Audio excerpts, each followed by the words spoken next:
मवेशियान तलसानी श्रीनिवास यादव ने हैदराबाद HICC में food conclave 2023 तकरीब से खिताब करते हुए कहा कि वजीर आला KCR की क़यादत में रियासत में ज़राअत और डेयरी का शोबा हैरत अंगेज तौर पर तरक्की कर रहा है। हुकूमत पोल्ट्री के शोबे को भी फरोग दे रही है।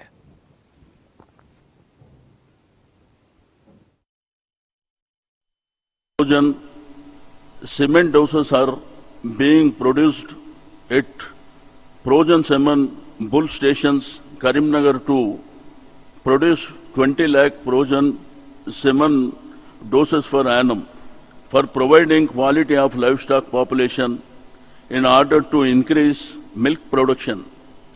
Government of Telangana is setting up a mega dairy project with an outlay of rupees 246.50 crores.